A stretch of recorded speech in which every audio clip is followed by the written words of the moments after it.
Mr. Happy Living here, and I'm happy to be broadcasting from WITV7 in the beautiful Queen City, Charlotte, North Carolina, USA. Hey friends, just imagine right now.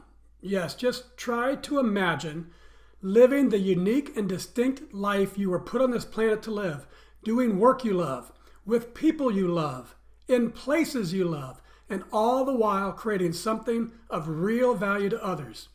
That's what I call a life of significance. And I can tell you it's a very happy life. And so can my new friend, Becca Stevens. She's my guest star today, and she's here to share her unique and distinct journey to her life of significance. Hey, Becca, welcome to the show. I'm happy to be here. Thank you so much for having me. Oh, it's a pleasure. So just take a minute, if you will, and tell our audience what you're doing these days, Becca, to make your mark of significance on the world.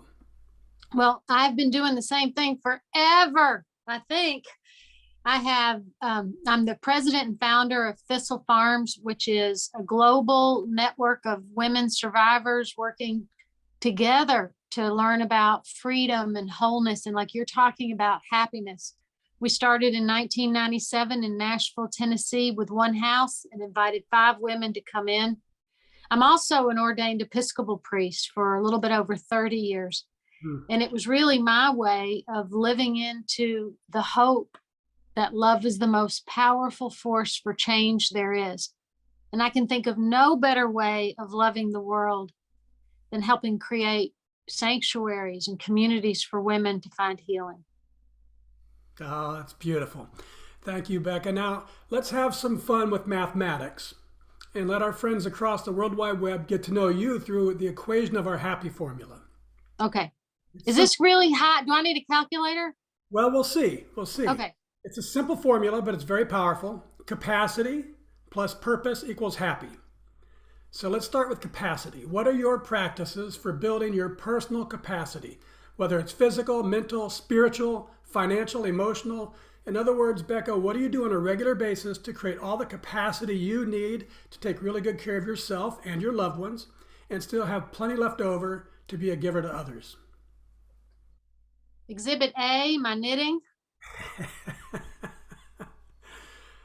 It's a beautiful sweater. I think about people, you know how people knit prayer shawls? I knit sweaters, and it's for the people that I care and love about, and I get to enjoy my life and knit. And when I'm traveling around the world, creating communities, like on a long plane ride, there's nothing better than knitting. I take baths in the morning. I take walks in the woods,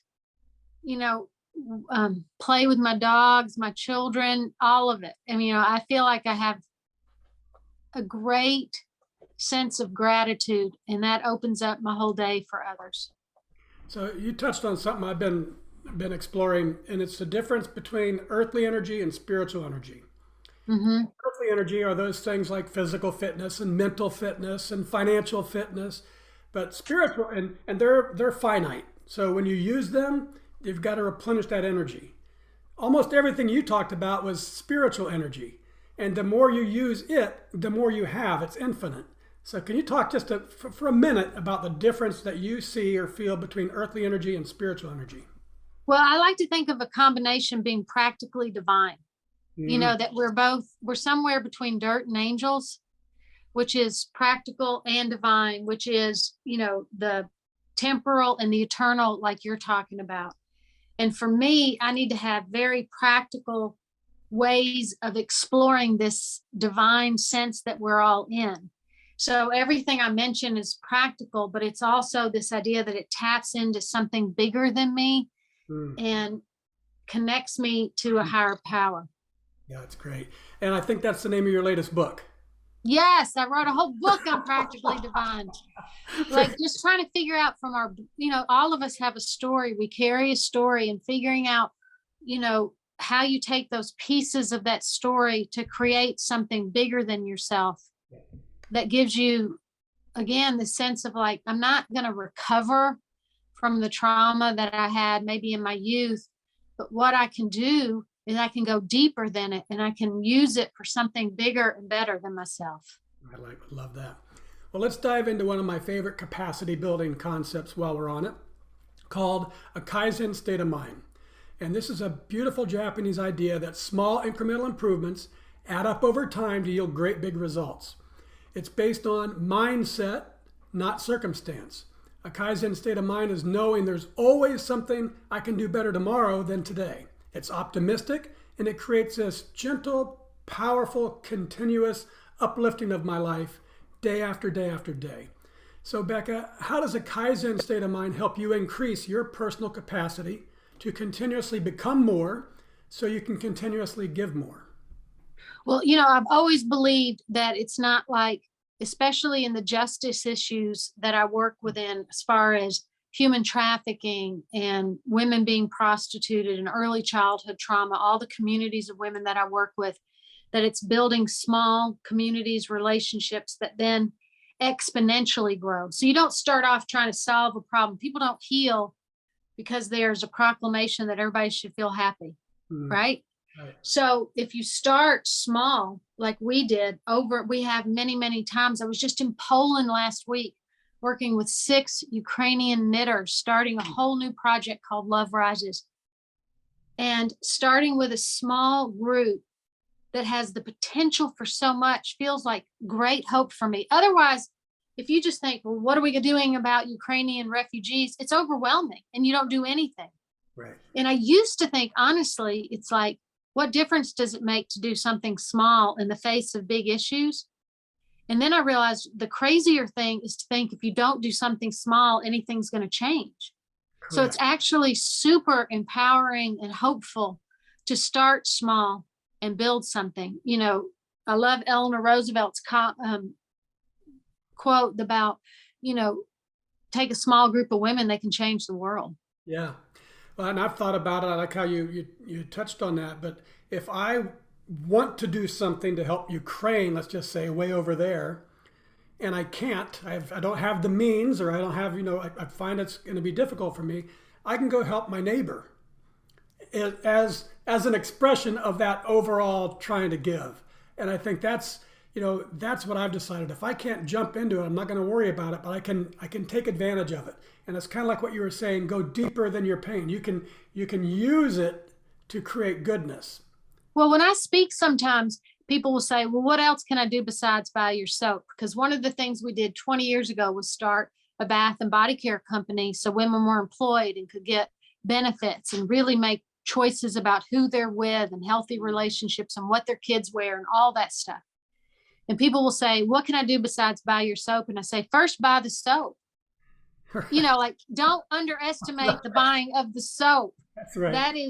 That's the difference between us making it and us not making it. That small purchase of a soap is huge for us. Yeah. That's a great point. And folks, I've been in her shop and I've eaten in her cafe and I've read her book. And I just want to tell you one thing, Becca, everything that I've touched in your organization has been just top notch. It really comes across, and I just wanted you to know that. Okay, let's move on to the second element of the happy formula. This is purpose. And Becca, I've observed that big life transformations, discovery of purpose, often come from devastation. Addiction, abuse, disease, death, disaster, some awful crisis strips a life to its core. However, in my second book, Turning Inspiration into Action, I share a transformational process that I've used to discover my purpose through inspiration. So how about you, Becca? Was there a specific moment or event or crisis or inspiration that revealed to you the purpose you were meant to live? So the moment for me happened when I was pregnant with my second son, and I had my oldest son, who was 4 years old at the time, with me, and we were downtown, and I was doing a feeding program for women on the streets. I was already ordained, but I had not started Thistle Farms yet.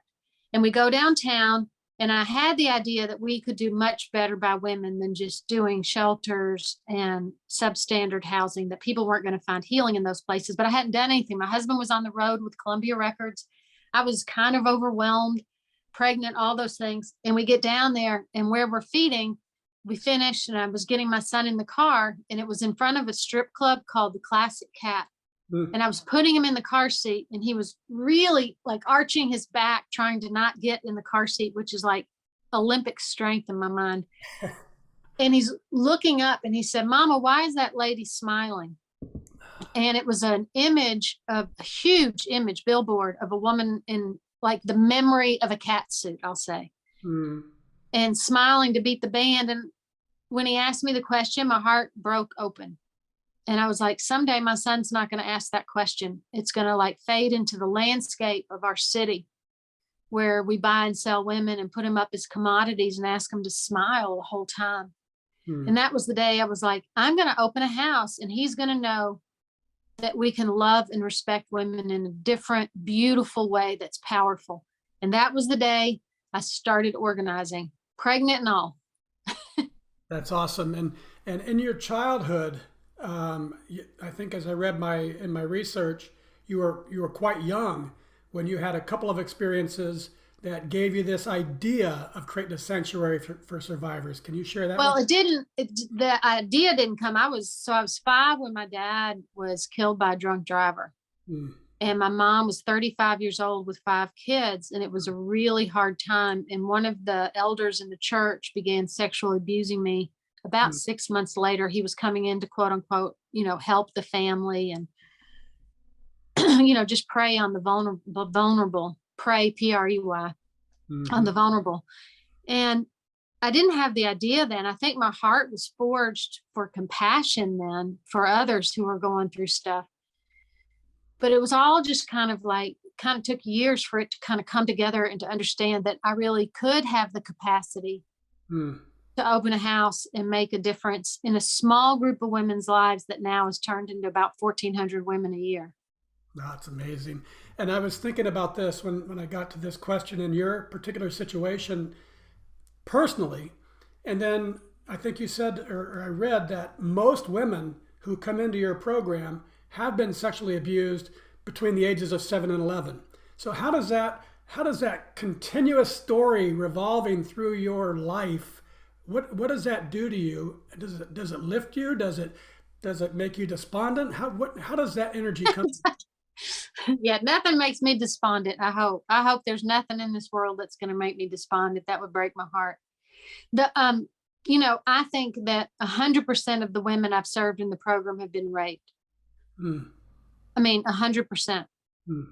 And I also think that while that does permanent damage to us, those experiences, I mean, permanent damage, like there's scarring that you can't see, I don't think it defines our life.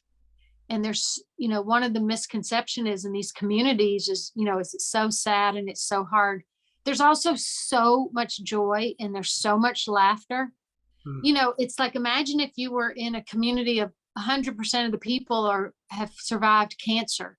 Yeah. The gratitude and joy is there. Their life is forever different from that experience, but it doesn't have to be that, that is the only thing that defines who we are or our lives at all. It's so much more than that. Let's take a commercial break on that note, because that's a very powerful note. And let's let our sponsor spread a little love to our listeners. Happy is an intentional and lifelong journey, but it's hard to change and grow towards higher levels of happy without knowing where you're starting from. Our Happy Quiz puts a starting pin on the map to your happy living and provides additional guidance and motivation along the way. Just go to happyliving.com and take the Happy Quiz to get started on your road to happy. And we're back, and this is the Something Significant Show, and I'm your happy host, Matt Gersper. And my special guest star today is a champion of change, the Reverend Becca Stevens. She's an author and a speaker and an Episcopal priest and a social entrepreneur and the founder and president of Thistle Farms, a nonprofit social enterprise dedicated to healing, empowering, and employing female survivors of human trafficking, prostitution, and addiction. Becca is a beautiful role model for anyone seeking to do Christ-honoring work. Hey, Becca, I love this article called The Science Behind the Power of Giving. I found it on on livescience.com, and it says the act of giving itself can be a gateway to discovering your reason for being on the planet.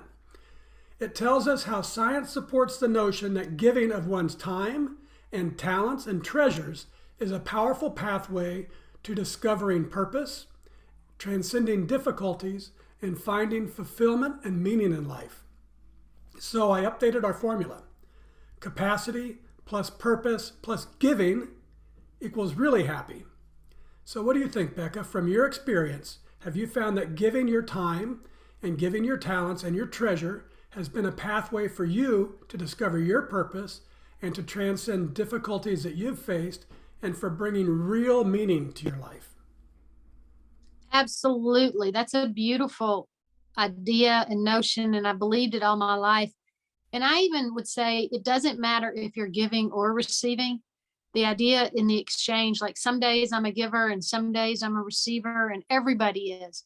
But that love is present in that exchange. That's what's so powerful about it.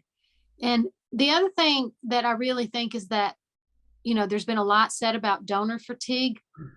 And I think that is not really giving. I think donor fatigue, the idea that so many people need so many things, there's the sense that it's not doing good or it's not changing. So what I think is that as people are giving of their time, talent, and treasures, that they actually, need to feel like they're engaged in the community and that they're giving in gratitude. I mean, like how I'm giving my time and talent and treasures, I have to be doing it remembering that once I was a beggar. I was a beggar. So I'm grateful that I can give today. And when you give that way, there's not fatigue in it. There is joy. And I also think the other place we get tripped up is we want people to receive things in a certain way. And that's not really our responsibility. Like somebody was saying, like when a woman relapses after you've put all that time, talent, and treasure into her life, what do you think? And I'm like, that is not my responsibility. My responsibility is to give in gratitude. How she receives it is on her part, but it doesn't diminish the gift. I mean, it might ask us to reflect on how we're giving. It might ask us to reflect on when we give, that there might be some tweaks to that formula that we need within your formula. There might be some tweaks. Yeah. But in general, the nature of the idea that we're privileged at any one time to give and we're privileged at any time to receive, and to do those with the same grace is important. I think it's again, we're back to that practically divine. If I'm giving to check a box on the earthly level so that I look good. I used to do a lot of giving in the first half of my life because it reflected well on me. Look at him, he's doing this. That's not really giving. When you're giving from your heart, that's that divine giving, and that doesn't tire. So I think we're right back into those. I forget how you said it, between dirt and what'd you say, dirt and heaven? Angels. Between dirt and angels. I like that. Okay, and so the science agrees with us, right? And I love this wonderful feeling that comes from the fourth element of significance, doing work that creates value to others, real giving. And I know from my own experience, Becca, that I feel the magic of life not when I'm getting more, but when I'm giving more. But there's more to it than that.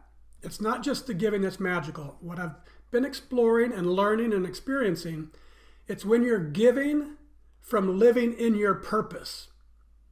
That's where you find the real magic. So tell us, Becca, how does it make you feel to be happily living your life and giving to others through the work you are put on this planet to do, and the people around you have taken notice? I'd like you just to sit back and open your heart and just listen to the impact you're making on others by living and giving from the life that you are meant to live. This person said, Becca is a great person. The way she wants to help women is great because she doesn't give fish, but a fishing rod. She helps people to believe that they can handle themselves no matter what was in their past. Becca Stevens lives what she talks. When she needs an answer, she walks. When she gets her answer, she works to accomplish it. She's a modern day saint in jeans. I'm in awe of Becca Stevens and everything she's done to lift women out of poverty, especially by founding Thistle Farms. Becca Stevens is the real deal and walks the walk she talks daily. An amazing human being, encouraging, compassionate, brave, authentic. And about your latest book, Practically Divine, they say, it's stunning. It is hope. It is light and love, inspirational, thought-provoking, humorous, raw honesty. It gives hope and meaning to life no matter what your broken is or was. It reminds us to see the divine in the most practical parts of our lives. This reader says, I love this book so much. It's moving, witty, inspiring, and very human. And finally, after listening to this book, which is read beautifully by the author, she writes, I find myself for the first time in my life, finally, since my childhood, able to let go and to burn ashes of my own abuse. Becca, how does all that make you feel? Wow, that's so kind. That makes me happy. And I think it's like people, just a reminder to me sometimes that if you do this work that feel like we are called to do, and we do it the best that we can, that sometimes people are inspired and receive it. And it's a great feeling. So thank you for that. I didn't expect that. Thank you. You're welcome. And I think that's what I want our listeners to understand. When you find your purpose, your reason, several things happen. First of all, your life gets easier because you're excited to do it, because it's why you were made to be here, whether you're founding Thistle Farms or fixing cars. And when you're doing that work, you're doing it with such joy that people notice. And that's it. That's the magic. It's this great big happy circle. Giving your time and talents and treasures is a pathway to discovering purpose. And giving from living in your purpose brings this profound joy to your life and to the one you're giving to and to those around you too. So giving leads to purpose, and giving from purpose leads to joy. So to more properly reflect the exponential power of the happy formula, I'm going to tweak it just a bit more. Capacity times purpose times giving equals happy to the third power, and that's really, truly, deeply happy. How does that sound to you, Becca? Sounds beautiful. I don't know if it's to the third power, but I do think it's multiplied. I'm not sure it's the math is correct, but I trust you on it. Very good. Yeah, what's it? Exponential or linear or Yeah. It's good when you're doing those three things. Life is good. Yes. And this is good stuff. So let's wrap things up with a lightning round. I love the power of words and the capacity for great quotes to change lives. So I'm going to read a few of my favorites and then have you tell us what they mean to you. First thing that comes to mind, Becca, because we call this a lightning round. Are you going to give me a hint about who said them? I'm going to tell you who the author is and what the quote is. Okay. And then I'm supposed to give you a reaction. What it means to you. Got you. I'm in. What it means to you. This is from H. Jackson Brown. Sometimes the heart sees what is invisible to the eyes. Oh, that means that we know things we don't even know we know. That's a great response. I might have to use that as a quote. From Brene Brown, vulnerability is our most accurate form of courage. Yeah, that when we are the most vulnerable, we are the most loving. Very good. From the ever-inspiring Becca Stevens herself, when we allow others to embrace both ordinary and extraordinary experiences, we can feel divine anywhere. Yeah, that's just saying, this moment where we are right now is where we can breathe in the love of God and feel the presence of God in our lives. And we just have to take this moment as extraordinary, as ordinary as it feels. I love that. And it's not on my list here for you, but one quote I recently read was describing the present moment as when time intersects eternity. Yes. About that, I thought, holy smokes, that's so big and beautiful. And that's it. If we can just live in the present moment, we're good. It's just Oh my one gosh. more I've spent thing there. I know I've wasted so much time thinking, well, if I lose 10 pounds or wait till I finish, paying my children's college or whatever the thing is I'm waiting for to Yeah. be happy. It's like, stop it. Yes. This Yeah. is it. This is it right here. This is it. This is my body. These are my finances. This is where I am in my life. Go for it. That's it. From Rumi, of all you see, only love is infinite. I just want to say amen to that. From 1 Corinthians chapter 10, verse 24. Let no one seek his own, but each one the other's well-being. That means that we are our sister's keeper. Very good. This is our show anchor from Goth. Whatever you can do or dream you can do, begin it. Boldness has genius, power, and magic in it. Begin it now. Yes. I like the one that reminds me of the quote that I read in the essays from, I can't think of his name, but the quote is every revolution begins with a thought. Yeah. I mean, it's just a thought. Yeah. It doesn't even have to be, you don't, like when you're moving from inspiration to action, it begins with a thought. Begins with a thought. That's exactly right. Wonderful. And now, folks, it's your turn to be a giver too. If you can hear my voice and you were inspired by today's show with Becca Stevens, please share some love with our fabulous broadcast team by giving what you can to WITV7. They're a 501c3 charity on a mission to educate, empower, and encourage. They do good works with your kindness. Becca, you're just a delight, and I love your belief that love heals and how that strongly held conviction helped you create something truly loving in Thistle Farms, where you help transform women from the less positive symbolism of a thistle, such as poverty and weakness, all the way to its most positive qualities of might and brilliance. And I admire your tireless effort to inspire women the world over to do the work on themselves and to step up for each other too, with grace and generosity and vitality and spirit and love. Oh, I do love that.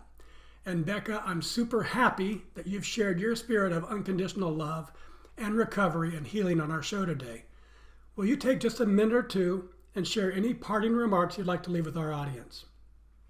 I think the only thing I just want to say is how we have grown and thrived as a community is by the love of strangers and people hearing a word of hope, even when people know that it's a long, hard road for women to take in recovery. It's made all the difference. So I covet people's prayers, thoughts, their going to the website and looking at products, whatever it is. And, you by having me on here, Matt, it may save a life. And so thank you from the bottom of my heart. Wonderful. Thank you, Becca. And I also want to thank WITV7 for hosting and promoting our show so we can keep interviewing inspiring guest stars just like Becca and reaching folks like you ready to create your own extraordinary lives. Most especially, thank you, viewers and listeners. You'll find links to websites and social media and all things Becca Stevens. Find her, friend her, buy her books, shop in her online store. Products are amazing. Sign up to receive inspiration and updates and special offers. And you can also donate directly to support her good works, helping women survivors recover and heal from prostitution and trafficking and addiction. It's all available at thistlefarms.org. That's all one word, THISTLE farms.org. One more time, thistlefarms.org. From me to you, dear friends, I love you, and I want you to be really, truly, deeply happy too. So I want you to go to happyliving.com and take our happy quiz. Because when you measure your happy, you'll focus your attention on it, and focusing attention on it inspires change and learning and improvement to flow right into your life. And once you take the quiz, and it only takes a minute, then I hope you'll give some thought about what we can do together. Yes, you and me, give some thought about what we can do together right now to improve the happy of your world, one person at a time. Till next time, I'm Matt Gersper, You are awesome, and this is a Something Significant show. And we're out.